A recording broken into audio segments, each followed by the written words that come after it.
Breaking news చూస్తున్నారు. Iran ఇంకా Israel మధ్య యుద్ధానికి అమెరికా ఎంట్రీ ఇచ్చింది. అయితే ఇప్పటికే అమెరికన్ ప్రెసిడెంట్ ఇమీడియట్ సరెండర్ అంటూ కూడా అన్కండిషనల్ సరెండర్ అంటూ కూడా ట్రంప్ ట్వీట్ చేశారు. అయితే అమెరికా చేసిన ట్వీట్కి ట్రంప్ చేసిన ట్వీట్కి కూడా స్పందించింది ఇరాన్. ఒకవేళ అలానే జరిగితే మేము కూడా ప్రతిదాడికి సిద్ధంగా ఉన్నామంటూ కూడా ఇరాన్ హెచ్చరించింది. సో ఈ నేపథ్యంలో ఇప్పుడు మూడవ ప్రపంచ యుద్ధం జరుగుతుందా అనే ఊహాగానాలు వినిపిస్తున్నాయి. అయితే అమెరికా ఎంట్రీ ఇస్తే తడాఖా చూపిస్తామని కూడా ఇరాన్ హెచ్చరించింది. అత్యంత శక్తివంతమైన మిసైల్స్ని కూడా ప్రయోగిస్తామంటూ కూడా చెప్పింది. అయితే ఫతా-1 హైపర్సోనిక్ మిసైల్స్తో దాడులకు ఇరాన్ ప్లాన్ చేస్తున్నట్టు తెలుస్తుంది. ఇప్పటికే ఫతా-1 మిసైల్కి సంబంధించి అది ఎంత శక్తివంతమైందో కూడా ఇజ్రాయెల్కు చూపించింది ఫతా మిసైల్. అయితే బిగ్ టీవీ స్క్రీన్ పైన ఫతా మిసైల్కి సంబంధించిన ఆ విజువల్ కూడా మనం చూడొచ్చు.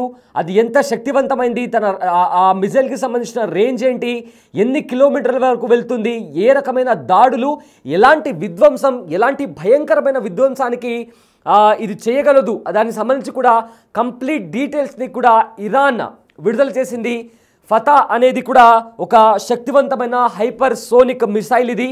అయితే సూపర్ స్పీడ్ వేగంతో ఏదైతే టార్గెట్ని లాక్ చేస్తే ఖచ్చితమైన టార్గెట్ని కూడా ఒక్కసారి టార్గెట్ని లాక్ చేస్తే చాలా ఖచ్చితత్వంతో కూడా ఆ టార్గెట్ని వెళ్ళి హిట్ చేయడమే కాకుండా దాని చుట్టుపక్కల ఉన్న కొన్ని కిలోమీటర్ల వరకు కూడా దాని ఇంపాక్ట్ ఉంటుంది అంటూ కూడా ఇప్పటికే చాలామంది ఎక్స్పర్ట్స్ కూడా చెప్తున్నారు. అయితే సూపర్ స్పీడ్ వేగంతో పాటు ఖచ్చితమైన లక్ష్యాలను ఛేదించగల సామర్థ్యం ఫతా-1 మిసైల్కి ఉందని కూడా ఇప్పటికే చెప్తున్నారు. దీన్ని పూర్తి స్వదేశీ టెక్నాలజీతో తయారు చేసింది ఇరాన్. శత్రు దేశాల రక్షణ వ్యవస్థలను ఛేదించగల సామర్థ్యం ఈ మిసైల్కి ఉంది. అయితే గంటకు 16 నుంచి 18,000 కిలోమీటర్ల వేగంతో ఇది ప్రయాణిస్తుంది. దీని ధ్వని ఎంత ఉందో సాధారణ ధ్వని కంటే వేగంగా, అంటే 13 నుంచి 15 రెట్ల కన్నా ఎక్కువగా వేగంతో ఇది ప్రయాణించగలదంటూ కూడా ఐఆర్జీసీ ప్రకటించింది.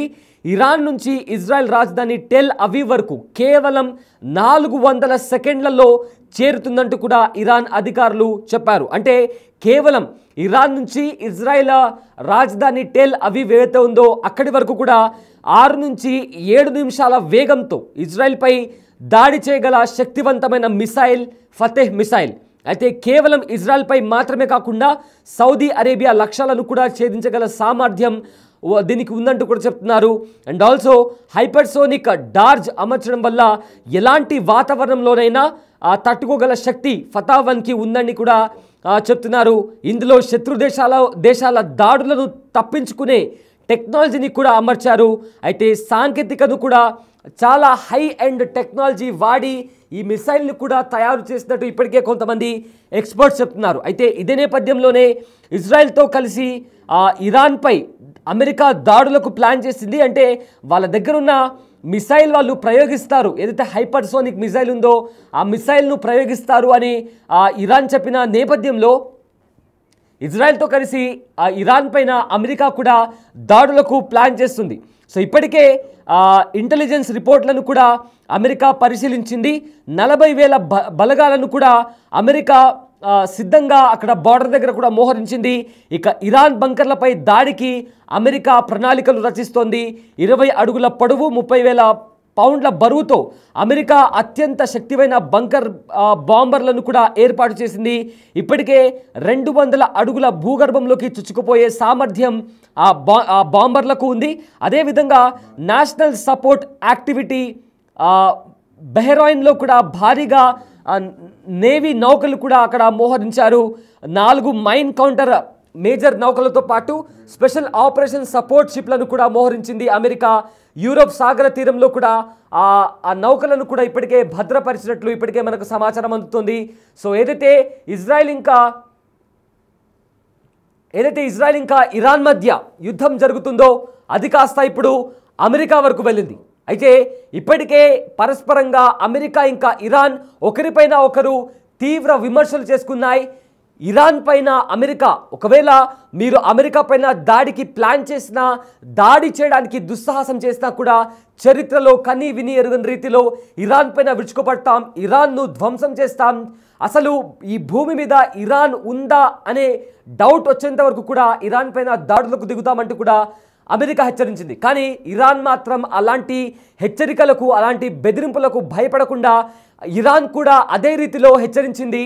మా దగ్గర ఉన్న మిసైల్స్ను కూడా, ఏవైతే కొత్త రకమైన మిసైల్స్, మా దగ్గర ఉన్న ఫతేహ్ మిసైల్స్ని మేము ప్రయోగిస్తే మీ భూభాగం అంతా కూడా పూర్తిగా ధ్వంసమైపోతుందంటూ కూడా ఇరాన్ కూడా ఏమాత్రం భయపడకుండా అటు అమెరికాతో పాటు సౌదీ అరబ్ లాంటి దేశాలను కూడా చాలా సీరియస్గా వార్నింగ్ ఇచ్చింది ఇరాన్. సో దీంతో నిన్నటి వరకు కూడా కేవలం ఇరాన్ ఇంకా ఇజ్రాయెల్ పేరు మాత్రమే తెరపైకి వచ్చింది. ఇప్పుడు ఇజ్రాయెల్ పేరు ఎక్కడా కూడా వినిపించట్లేదు. ఇప్పుడు ఏకంగా ఇరాన్ యుద్ధం అమెరికాతో జరగబోతుంది అనే వార్తలు కూడా బయటకు వస్తున్నాయి. సో దీంతో ఏం జరుగుతుందా అనే ఉత్కంఠ నెలకొంది. ఒకవేళ నిజంగానే అమెరికా ఇరాన్ పైన దాడి చేసినా, లేదా ఇరాన్ అమెరికా పైన దాడి చేసినా ఈ యుద్ధం కాస్త ఇతర దేశాలకు పాకే అవకాశం కూడా కనిపిస్తోంది. సో దీంతో మూడవ ప్రపంచ యుద్ధం జరుగుతుందా అనే ప్రశ్న ఇప్పుడు రైజ్ అవుతుంది. సో మొత్తం మీద ఇప్పటికే శాంతి చర్చలకు సంబంధించి జీ సమిట్ నుంచి ట్రంప్ వచ్చేసిన తర్వాత నేను శాంతి చర్చల కోసం రాలేదు, అంతకంటే పెద్దగానే జరగబోతుంది అంటూ కూడా ట్రంప్ చెప్పడం జరిగింది. ఆ తర్వాత ట్రంప్ కొన్ని వార్నింగ్స్ ఇస్తూ కూడా ఆయన ట్వీట్ చేశారు. అన్కండిషనల్ సరెండర్, ఇరాన్ ఎలాంటి కండిషన్స్ లేకుండా సరెండర్ అయిపోవాలి, ఇరాన్కి సంబంధించిన గగనతలం అంతా కూడా మా కంట్రోల్లోకి వచ్చేసింది. And also Iran supreme leader Ayatollah Khomeini ఎక్కడున్నారో కూడా మాకు తెలుసు, ఆయనను టార్గెట్ చేయడం చాలా ఈజీ, కానీ ఆయనను ఇప్పుడు మేము చంపము అంటూ కూడా ట్రంప్ చాలా సీరియస్గా వార్నింగ్ ఇచ్చారు. దీంతో ఇరాన్ తమ దగ్గర ఉన్న ఒక శక్తివంతమైన మిసైల్ గురించి కూడా ప్రస్తావించింది. ఆ మిసైల్ని ఖచ్చితంగా టెల్ అవీవ్ పైన మేము ఖచ్చితంగా దాన్ని స్ట్రైక్ చేస్తామంటూ కూడా ఇరాన్ కూడా హెచ్చరించింది. సో దీంతో మూడవ ప్రపంచ యుద్ధానికి సంబంధించి కూడా ఖచ్చితంగా యుద్ధం జరుగుతుందా, లేక ఇరాన్ సరెండర్ అయిపోతుందా, లేకపోతే అమెరికా వెనక్కి తగ్గి ఇరాన్ ఇంకా ఇజ్రాయెల్ మధ్య జరుగుతున్న యుద్ధంలో ఎవరు ముందుకెళ్తారు, ఎవరికి ఎక్కువగా నష్టం జరుగుతుంది అని దానిపైన కూడా ఇప్పుడు సర్వత్రా చర్చ నడుస్తోంది. సో ఫర్దర్గా ఏం జరుగుతుందో వేచి చూడాలి.